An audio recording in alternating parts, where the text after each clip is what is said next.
Ladies and gentlemen, welcome to another Bulletproof for BJJ podcast. I am JT. Hey guys, I'm Joey. Today we're asking the question, is purple belt the most important belt? Now, I feel that it is. It was when I was a purple belt. Well, when you got it. Fucking hell. Yeah, because obviously you don't want to do warm-ups. No. You're too smart You're for beyond that. Yeah, you've progressed. You warmed up all through blue belt. Now you're like good to go Yeah, always. just show up, head side to side, tie the belt, get on the mat. Someone very early on in the jiu-jitsu journey said to me that purple belt is where you really build your jiu-jitsu. It doesn't mean that you're there the longest, but that is where your game is built because you have enough understanding that you can attack, you can defend, and then you're starting to play and you develop like a jiu-jitsu taste. Like you're like, oh, I really want to be a berimbolo guy, or oh, I want to be a takedown smash kind of cat, or whatever it is. So you develop a game, and then really brown belt, you get a few add-ons, and then black belt, it opens up to whatever else. But the way it was really sold to me was white belt is survival, blue belt you actually learn some stuff, and purple belt is where your game is built. Right. But the reason why, and I would say, and you can disagree if you like, Joe, I know you like to. I would never disagree with you, JT, because we share the same values and the same beliefs universally. And that's what makes us good business partners. You guys have no idea. But truth be told, we have more in common than we don't. I think purple belt, no, it's true. We do. We do. As much as Joe would not like to admit it, we have a lot in common. It's frightening. And we're not even trying. That's what irks me most about Joe is more like me than I'd like to admit. Or am I more like him? Good question. I believe purple belt is hardest because you're in the middle. You're the middle child. Right. White belts and blue belts are coming for you. Black belts and brown belts are punching down. Like no one wants you're a threat. You're a threat to everyone. No one wants to see you get up at purple. You know what I mean? Like no, yeah. And as a black belt and a brown belt, you're like, purple belt, dangerous. Risky. Yeah. They've got moves. Yeah. And they've done it long enough to be good. And a competitive purple belt can towel up a recreational black belt. Yes. I believe that. Have you had experience with tricky purple belts, mate? Or how did you feel when you were in your purple belt? Oh, absolutely. I think when I was purple belt, I was kind of at that place of which was really me from white to purple, was like just oblivious to what was going on and just fucking going for it all the time. Yeah. And I think I was a real handful because I was oblivious to it. I was just using all the athleticism and I had a bit of shit going on, by the time you get to purple. So yeah, you're quite formidable. And I realize that now. I was telling you the other day, I dropped in at a gym when I was traveling north in New South Wales. You did, yeah. And I turned up at this academy and they had like a no-gi open mat during the week. And it was a late session. It was like started at 7:30. Which is, it's kind of small town. It was a strangely late time, but basically it was just they finished the main training for the night, and then a few people want to stick around and just do no-gi rounds. Sure. And a really nice young fella came up to me, and the people at the gym were not overly friendly. Like there wasn't a lot of like warmness or anything from the head coach or whatever. But this kid came and was like, "Hey man, you doing the no-gi?" And I said, "Yeah." He said, "Oh, awesome, man. I can't remember what his name was." But he's like, "Yeah, jump on. What's your name?" Like, real friendly. And I had seen him doing some rounds in the gi before, and I couldn't remember what belt he was, but he was really good. I'm watching this kid. I'm like, wow, this kid moves really well. Anyway, so I jumped on and we did a couple of rounds together. Man, this kid was a fucking handful. Yeah. And now I'm there for like holiday session. You know what I mean? Like just cruising. Showed up. Like, yeah, let's do some shit. Yeah. And this guy he said to me, he was really upfront. He's like. I asked him what belt he was. He said, "I'm a purple belt." I said, "Cool." And I said, "Are you cool to play leg locks or what? Like, what do you do?" And he said, "No, I'm down." He said, "I'm totally down." And he said, "And I won't kick you in the head." Nice. And I was like, "You're a cool guy." Yeah, cool. And man, it was such a tough role. Like it was fine, but he was just like moving really well. Sharp. Yeah. Super sharp, really athletic. And I was like, that's what I was to a lot of people for so long, and I never knew it. Yes. Yeah, just because I feel like, and if you're, let's say you're 50 years old and a purple belt, that is a different vibe to maybe someone who started jiu-jitsu when they were 20 and now they're 25 with a purple belt. You know what I mean? Like, yes. So Absolutely. Don't get me wrong. I mean, it doesn't matter whether you're a bit older and you're a bit more heavy set, or you're young and nimble and lithe. It doesn't matter. Purple belts have skills. But I guess the thing is, you've done jiu-jitsu long enough to still, you're not jaded. I feel like I meet a lot of brown belts who are kind of jaded. They've done it a long time. Kind of on the way out. No, yeah, they're just hanging in for their black belt, but like maybe they don't love it as much as they used to, but they're tough. Yeah. And they're just kind of a bit grizzled. And that's it is challenging, right? It takes a while to get that black belt. And you might not have the same youthful enthusiasm, even if you're an older person. Like you have different seasons, I guess, in your life, and sometimes you hit those sweet spots where you're training consistently, you feel good, it's clicking, and you're also getting a degree of satisfaction from doing it, where you're like, my jiu-jitsu is good, I can bang, you know. Yeah. And that sense of confidence that comes through, you can feel it when someone's kind of quite whippy. And they're just zooming around. You're like, oh, look out. It's flow here. Yeah, right. And I even think for myself, my most competitive time in my whole jiu-jitsu career was purple. But I spent most of my time on purple. Right. Like that's where I was the longest. How long were you there for? Do you remember? 4.5 years. Okay. I think 4 years. Yeah. Like it was a while because I changed gyms. Right. So I think for any of you out there, if you've had to change gyms, you might have been on your belt 2+ years, 3 years. You change gyms, you're going to spend another year, depending on the coach. Guys, I choose to do 3 gyms on brown belt. That was the one. Right. It was like a decade at brown. Well, I mean, it's different for everyone. But I definitely know I gave my best jiu-jitsu, but I also took my worst beatings at purple as well. Right. From the higher belts. Yeah. They're like, no, you're going to pipe down, young man. And I wasn't that young. Like I was 30. Like I'd been in jiu-jitsu, 5 years. I started when I was 25. I was 30 years old, but like you get that young whippersnapper, like you're not senior enough. Yeah. But you've worked hard. You've earned your stripes. So it's like, man, do you know what I mean? Like it's Totally. It's a difficult balance. You feel like you're good enough to get some credit, but you're just getting all the smoke. Yes. Above and below. Yeah. So then tell me what, like looking at those, say, different seasons of the different belts. Yes. In a way, what is it about purple, do you think that, like, why is that so important to be at that place and go through that? Well, definitely for any of you out there, like I know as a white belt, I didn't really know what I was doing. I only had 2 or 3 techniques and I was just happy to be getting amongst it and then blue belt felt like I was getting more of an idea, but just still copying beatings and not winning a lot, winning some, like beating people at my level or below. But then at purple, I started to think like, oh, maybe I'm better. Maybe I can do more. And then maybe you catch a brown belt or maybe you sweep a black belt. You're like, oh, they're human. What? Like, I think it becomes like anything in jiu-jitsu, it starts to open up the realm of possibility that like, hey, these black belts, they're humans and they have bad days. And if I'm on a good day, maybe I can get this guy. And I think at that stage, I still felt like if I could tap somebody, then I stole their power. Right. It's like if you get, like back in the heart day. of your enemy. Yeah, that's right. You're an Amazonian. Cut their heart out, eat it. You've taken their power. Yeah. Similar deal. I did tap a fairly famous Brazilian Jiu-Jitsu world champion, but he had me for a rest round. He was exhausted, but I was like good to go. And I snapped him up in a triangle, but he didn't give a shit.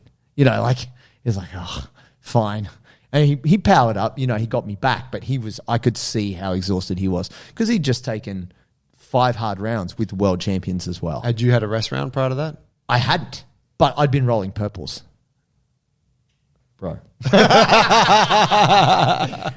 At that stage in my life, I never took rest rounds. I was the rest round. Yeah. I think at that stage in my life, like I was taking thinking, what you can get. Oh, whatever. Whoever will roll with me, I'm so keen. And I got in big trouble for trying to call black belts to roll. Yeah, like right. in Brazil, that's a huge faux pas. Yeah. But yeah, and the thing is, I think like I learnt a lot more at purple. Like I was more invested in my learning.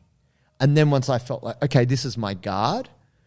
Once I went to brown, then I was like, man, I got to learn takedowns. I got to learn top game. And I think even though that helped round me out as a jiu-jitsu athlete, my learning, it didn't stall, but it slowed down a little bit. Yeah. And then once it was like brown belt to black belt, now it's like leg locks and just going really hard on understanding that whole piece. Yeah. But no, man, I think I spent my most time there. But also, if I think about some people who I've seen in the jiu-jitsu gym, I was like, man, when that guy was a purple belt, he was a monster. And now they're kind of, not lost the love, but time goes on and maybe they're not as passionate. And, you know, maybe the beatings and the injuries you take when you're a purple, they weigh on you as you accumulate on the journey. Yeah, it's an interesting thought, isn't it? You see people in jiu-jitsu kind of go, like you see there's certain individuals that get really bitten by the bug and go hard in competition. Yep.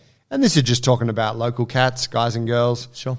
But you see, you know, that, and they have this huge like up curve in progression, killing it, crushing it, you know, doing really well in comps, get their blue belt, you know, continue competing, boom, purple belt. Go to worlds. Yeah, like do that whole thing, like live that whole sort of journey.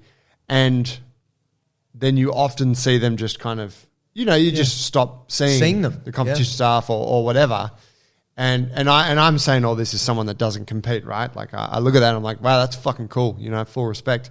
But it very rarely continues on through brown and black, does it? Yeah. Because I guess there's two parts to it. It's like one, you've only got so much maybe energy or motivation to live that way and train that way. But also life changes, doesn't it? Of course. And so it's like you were saying, like, yeah, you're in your 20s, maybe you get there, then you're in your 30s. Yeah. And you got to work more. Or you've got a child. A little bit more tired. Own a business. All that stuff. Yeah, so it's actually, like this kind of, it can be very easy to think at that point, man, I'm taking this to the top. Yep. I'm taking this all the way. And you do see exceptional individuals who have done that. Yeah. Guys like Taliesin Suarez and whatnot. Yeah, of course. Who were fucking purple belts when they were like 18, right? Of or course. like as young as possible. Young as possible. You're like, okay, that is really, at that age, you're maximizing your time at this up curve. Yep. But I think, for most individuals, it's kind of, you alluded to it before, it's like you've only got a few good years of that sort of intensity. Yeah. Yeah. It is difficult because if I think about looking at purple belts now as a black belt and been on my black belt a little while, I'm always a little bit wary. Like I'm like, oh, look out. Like this is someone that, you know, they're going to bring it to you maybe more than some black belts in some ways. I mean, generally between black belts, it's understood. We're here to do it. We're professionals. Let's get down. But then also, I guess there is sympathy between black belts. If a black belt comes here and goes, oh, bro, I just had a Rico on my knee, but I'm here to roll. You're like, okay, I'm not going to Rico your knee. Yeah. You know, you know those feels. And you see your man, he's been in the game as long as you, or your lady friend, you're like, man, I don't want to crank it. They say, oh man, I bulge a disc in my neck. I'm here to train, but please, you know, so you're like, yeah, cool. You know, they've got a school or, you know, whatever. There's no sympathy between black belts and purple belts. Purple belt's like, I'm here to smoke you, fool, because I want to get my brown belt. Yeah. And then you're like, bro. And you got to remember you're purple. Like, yes, you have game. Yes, you're really good, but I'm black belt, so fuck you. and then it's interesting to see how competitive, because I think blue belt and purple belt is now way more competitive than it's ever been. You got guys like Cole Abate, 16 years old, won the ADCC trials. Kid is a monster. He's 16 and he's just smashing adults. You right? got fucking Nicky Rod's little bro. Oh, I mean, I don't know if he does anything in the gi, but yeah, it's a new game now. Yeah, very young. And look, he's been sandbagged super hard, you know, like, but whatever. He's a... Well, maybe he should be a purple belt. Yeah, definitely. It should be, yeah. But I mean, whatever. That aside, if you're a blue belt and you're like, man, how do I take it to this next level? It gets harder. And I think that's the thing. Every time you go up a level, and so as humans, whether it's financial, you know, in a job, you get promoted, you're like, oh, what's the next thing? You know, and we're all in the habit of this. I do this too much. I'm always thinking ahead. And like, what's next? What's the next 5 years? What's the next 10 years? And you miss the moment. And, you know, I say this as a joke to my students. I'm always like, I wish you guys were all black belts so we could get on some rocket science level jiu-jitsu shit. But that would miss the journey. There is such enjoyment and good memories in when you were a blue belt and taking your licks and then getting the purple and getting better. And now you get the sense that you're a threat.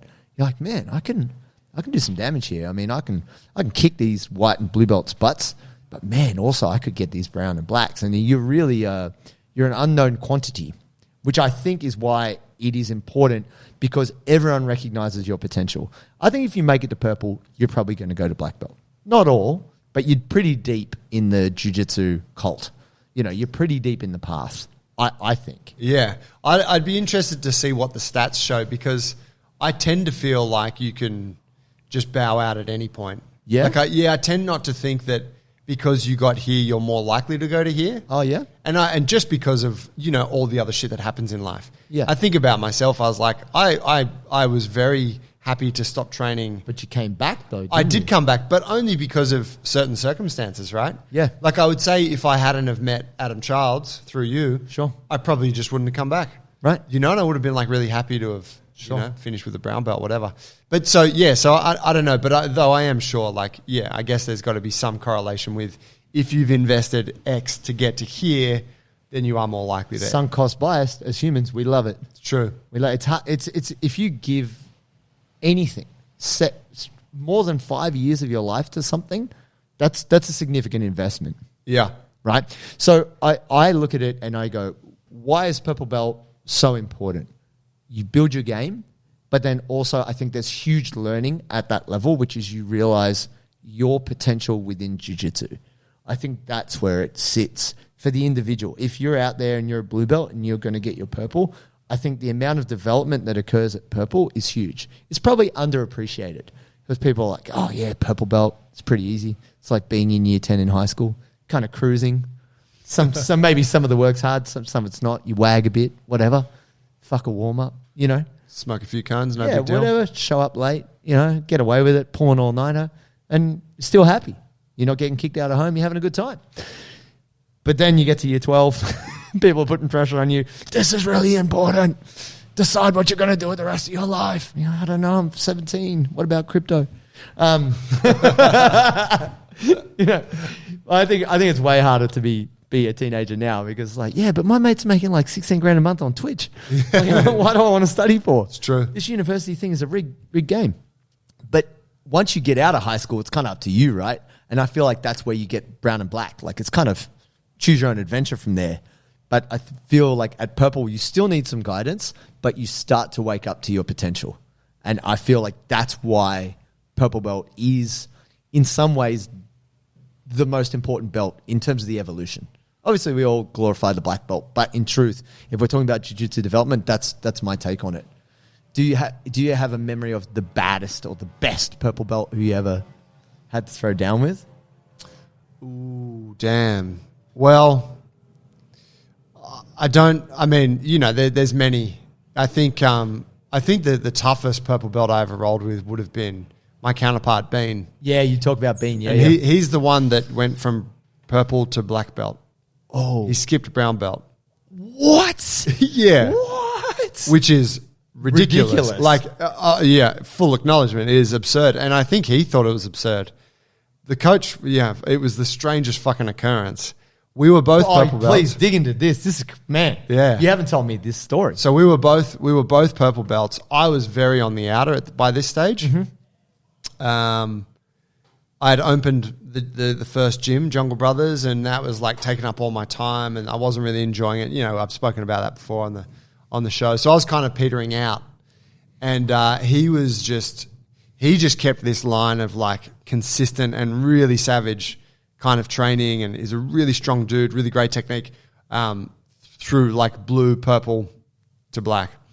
And anyway, I remember I was on my way home from the gym late one night and he calls me, he'd just finished class and he goes, bro, coach gave me my black belt tonight. And I'm like, bro, what? Yeah. And he's like, man, I don't know what the fuck to think of that. And I was like, that's fucked up. Like that's crazy. I didn't want to detract from the achievement, but I'm like, what? I'm like, man, how do you feel about that? And he's like, dude, I don't know. I feel really awkward about it. Like I feel like I just, should have had my brown belt, Yeah. And I was like, oh, wow, that's actually gives me a bit of a fucking sick feeling in the stomach because I'm like, that to me is kind of, what's the word? Like an abuse of the rites of passage of jiu-jitsu, which is the fucking belts. Give him a chance Just to give be a them- brown belt. That's right. Yeah, because there's value in that. Yeah, and it's almost like disrespecting this whole this Structure. line of this thing. Anyway, my view was that potentially the coach probably did it. One, because I mean, you could argue that he was like he Good enough. could bash most black belts, but I don't think that's the point. I think that it was because coach wanted to get out of the gym and wanted someone who could run it. Oh, That's the worst. Yeah, that is my opinion. It was a really bad move, and it really for me was just like final nail in the coffin of like this gym's fucked. Like this gym's going down. Yeah.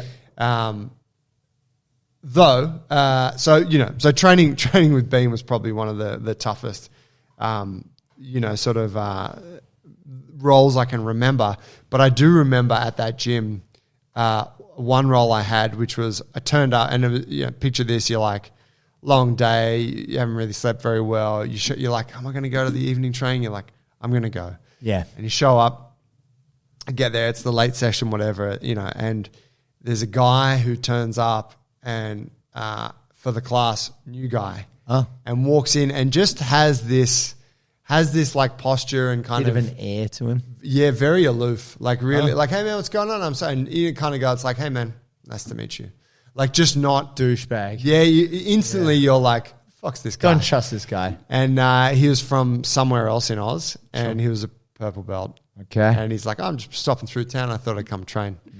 And anyway, he had that my coach picked up on that same aura of That his. vibe. And coach looked at me and was like, you do the first round with him. Give it to him, Joey. You're like, the enforcer. Fuck, man. I'm like, I didn't come here for that shit. Yeah. I just wanted to just have a chill training session. I Maybe get it. pick a few easy rolls. A few restaurants. A few rest rounds. I set this one out, guys. Let me coach you guys a little bit. But Just stretch these. I remember vividly, like, slapping hands, like, hey man, yeah, let's do it. And just kind of, I'm projecting what I think I saw, but him just having this opinion of like, I'm going to smash everyone here, and me being like, I got to smash this guy. And it instantly was like Tight. super tight tie-up. On. He goes for a throw, Ooh. and I can't remember what it was, but I counted the throw, and I fucking smashed this dude. Yes. Good work, Joey. Like when they put everything into it, And you counter it and it just the tension and there's just the whip, Wind up. yeah, and it was like bang, and then it was like, on and what I think I caught him in an armbar or some shit, Of course. and I remember finished that round, and I was like. I was like Dyson from Terminator 2. He doesn't want to drop the bomb. Yeah. But I was like so jacked up from that, and I just remember thinking like, "Fuck, I don't need this shit anymore, man." I don't like, need this in my life. But that when I think back, I'm like, that was probably the most intense round I ever did at purple belt. Wow. Yeah. For sure. And it was whatever egos and and at that time, I mean, we had my coach was a black belt. We had Dave who was a brown belt. Yeah. But really, purple belts were like top of the food chain. Yes. You didn't have a lot of them. Yeah. They were, and still to this day, right? Yeah. You show up on a mat and purple belts would be the top dogs there, and you're like, all right. But I would say back then it was even more so because you just had less people doing it, less people who had trained for that long. Sure. So that was almost like now what you would see where like actually no, because if you get a black belt that shows up, Yeah. they're generally a little bit older. They're not there to prove anything. Yeah, They they just want keep to train. a bit of respect. Yeah, and it goes back to that idea of like there is and obviously people get to purple belt at all different ages, but there is this kind of middle ground, like mid-20s, late 20s, early 30s, where it's like there's a strong population there. Yeah. Definitely. And so they're coming to bring the heat. Oh, for sure. What about you? Well, actually, in Brazil in 2014, there was a bunch of purples. Like I was a purple, Adam was a purple. It was a tough time to be a purple belt at Alliance because there was a bunch of guys that come in. At that time, Marangali was a purple. Isaac. Who was taller, him or Adam? Adam. Okay. Yeah, Adam's, but he's just got shit posture. He just slumps a bit. But Adam's one of the tallest guys in the game. Yeah, right. I think only Ben Hodgkinson is an inch taller than Adam. Is he taller than Ads? Yeah.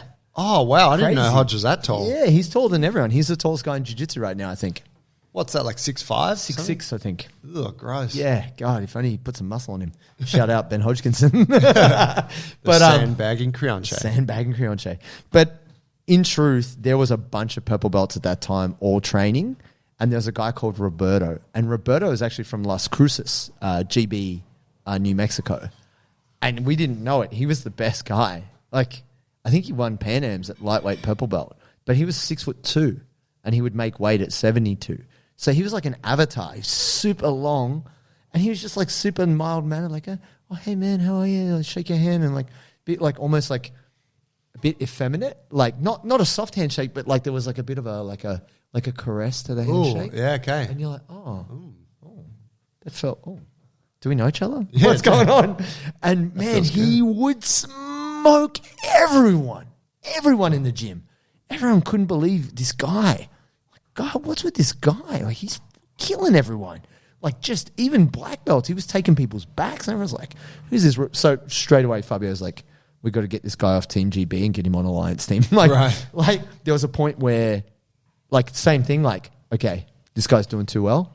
You, senior mat enforcer, bash this guy, and they couldn't do it. Like, even top guys, he was like passing guards and mate, he choked. Nothing worse than when you're the mat enforcer and you're not able to enforce. Oh God, it just hurts your heart, yeah, right? you fucking go and But the thing about him was he took some beer, just seppuku. Yeah. Gut yourself. Mate, he took beatings too. Like, he was just had this, he was kind of, I guess I learned this from Taekwondo, our Korean coach. He never gave any emotion. He was never angry, but he was never happy. He just had dead face.